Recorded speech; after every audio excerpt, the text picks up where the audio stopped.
Top of the morning, goons and mutants. Jose, if you happen to be watching this, it was super cool to meet you, buddy. And I appreciate you making the drive out from east of the 405. I appreciate that level of commitment to get that old 5150 back up and running. And I'm pretty pumped to get in there and see what's what. But right now, Eric, remember how I said you see that? Remember how I said I found what looked to be like half of an amp foot lying on the ground beside this guy after I got her home? Well, that's exactly what it was, because check it out. She is rocking, but not in the way that you want. Now, this is a Rivera era Princeton Reverb II. Like any good sequel, this amp deserves to be looked at. Now we're going to pretend like we know nothing about it. I'm going to pretend like I just bought it. Oh, I see an Alessandro GASC64 back there. Exquisite taste in speakers, my friend. I don't know if you did that or if you bought the thing like that. And I think you were saying that you haven't even played this thing. You just bought it. And it's been years. It's been just stored away for years. You haven't even turned it on yet. And I think that's the same story with the Gretsch that I'm looking at right here off the stage right. So let's get this thing hooked up on the current limiter.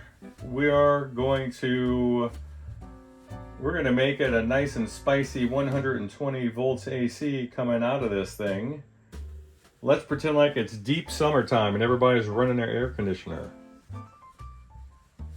And we want to see if there are any particular issues, or if this amp is in just stunning health and you were just scared to turn it on. Let's find out. So there is no standby, and I just feel like I'm going crazy. There is. It's weird. It looks like this was modified. There's an A and B switch selector here, but it's been labeled with a relatively new label that says standby. So I guess we're gonna find out what that is. Maybe it was a rectifier switch, because you know how Paul goes crazy with options. Paul, like we're on a first name basis. That's Paul Rivera, for you goons out there who don't know.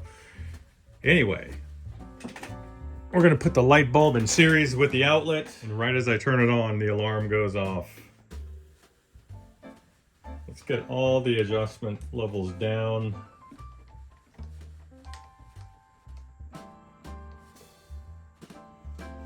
And I don't see any evidence of a short according to the bulb, at least. From the reservoir level. Let's see if this switch labeled standby does anything.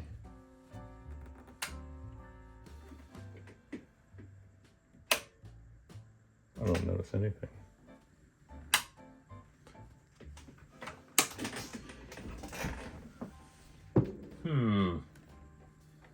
Interesting.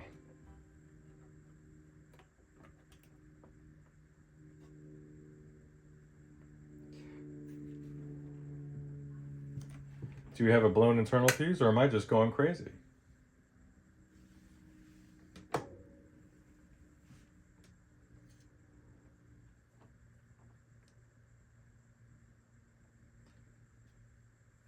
Maybe there's such little noise in a power amp that we can't even perceive it being on. Here we go.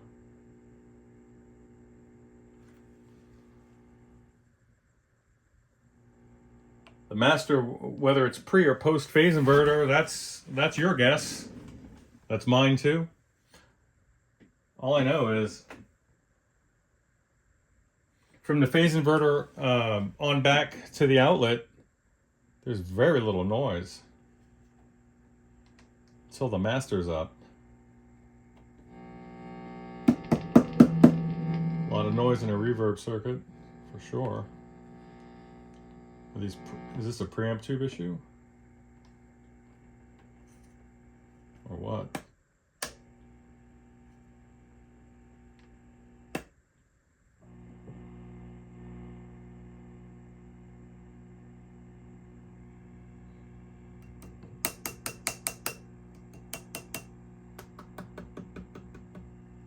Okay. Bottom line is she's got to come out of the cab and we're going to get her chucked up onto this chassis stand. So the tank is vertically mounted. Is that correct for this particular amp? I've seen other Rivera amps that had the reverb pans vertically mounted. I've seen them where they were horizontally mounted. Now there are two holes indicating that at some point in this thing's life there was a pan on the floor of this thing.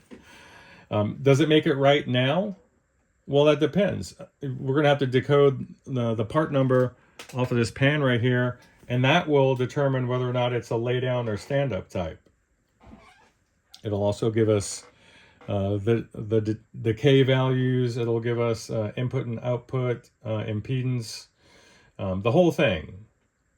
So right now we just have speculation and some assumptions stemming from the fact that Paul Sr. Would take extra steps for noise reduction while he was over there at Fender. And maybe this was one of those steps where he wanted to keep it as far from the driver as possible. We don't know that. But the part number on this reverb pan will tell us everything we need to know. So we'll take it from there. And if you guys don't know about this particular 12-inch speaker, you need to learn about it. It's a wonderful speaker, especially in a Fender type amp. I find the 10-inch version of this speaker is way too mids forward. If you have like a brown face amp or you have a tweed amp, the 10-inch will just bring it over the top. It'll push it right out of Fender territory. But the 12-inch driver doesn't have that mid hump, so you'll retain some of the classic sound, but it'll certainly be more pedal friendly for guys that are looking for a speaker that'll help complement their overdrives and their pedal board without rolling the presence or top end off too much to make it dull like some of the hemp cone speakers. So let's get the power back on. Let's get the volumes back up. And then you can see right here, this is that switch that I was referring to. Now I need to go through the nomenclature for this particular amp to see what this was, or I could just peel this off, I guess. But it's now a standby switch. So was this my initial assumption that it might have been a rectifier select is proven false, because now that I'm back here, I can see that there's no vacuum tube pulling that duty. So what was this? What was it?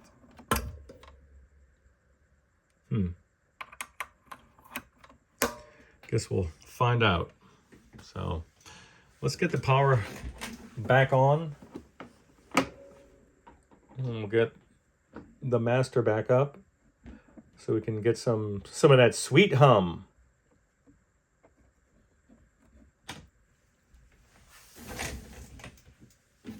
Here we go. The tubes are lighting up. We're going to chopstick some tubes for certain.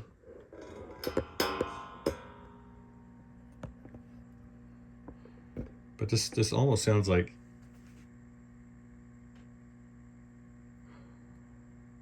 it's like 60 hertz with some harmonics on top of it. So is that a heater thing? There's a hum balance.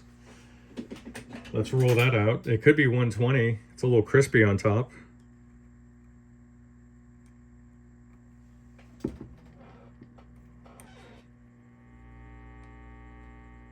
No.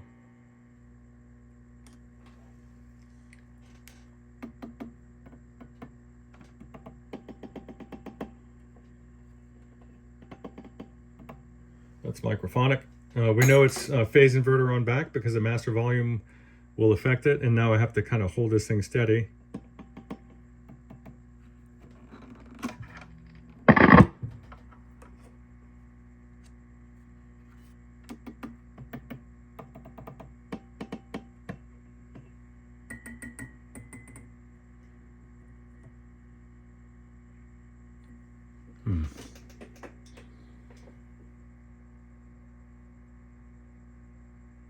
These power tubes are cold. They're not cold, but they're just slightly north of warm, and they should be hot to the touch. And they're evenly warm. So let me get her out of the chassis. I've seen enough.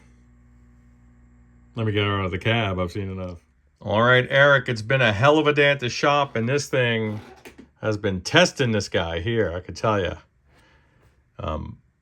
You had some outrageous 120 hertz hum on the way in. On the master, I had found some ripple on the phase inverter input.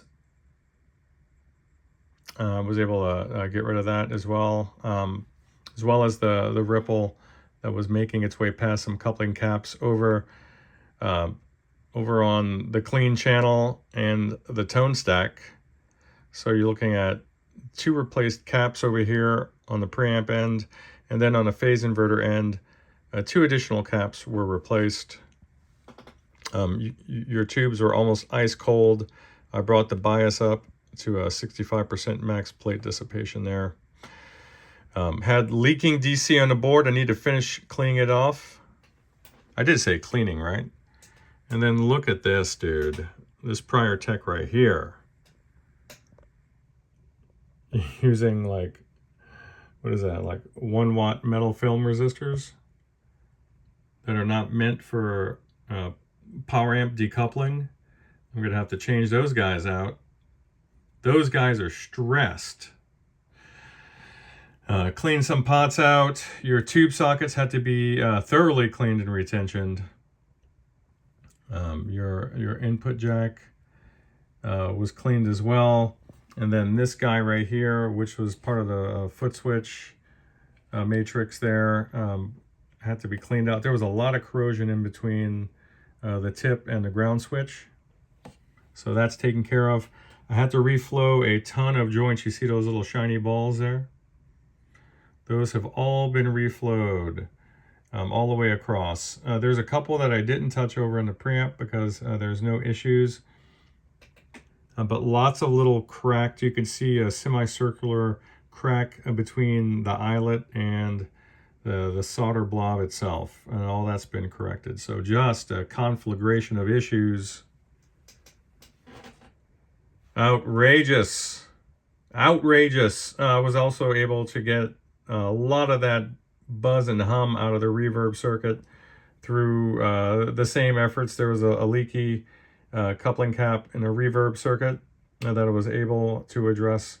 So just a handful of caps, 3 preamp tubes, conductive circuit board, dirty pots, dirty tube sockets that had corrosion on them, needed to be retightened or retensioned. And then that's what we're looking at. Now, there was a tech in here prior, and he was naughty. So stand by for hopefully a final test. We're going to be digging into that reverb pan situation. I'll be testing them out for you, and then whoever wins, wins. That'll go inside of the amp, and we'll call it a day on this guy. Bye. Don't look at me like that. I just got my ass kicked all day by a 1983 Rivera era Fender Princeton Reverb II. All day long, I buttoned it up and pushed away from the bench.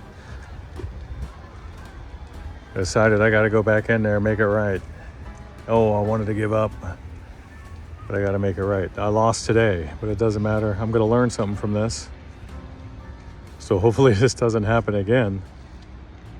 So I'm getting a lot of 120 hertz on it. It's upstream of the master volume. Pulling the phase inverter will quench it. Turning the master volume down to 0 will quench it. So I need to go back and do another sanity check. Check some more ripple on those nodes. Make sure there's adequate decoupling. The whole thing. Eric, I'm not going to give up on you, buddy. I may have lost the battle today, but I didn't lose the war.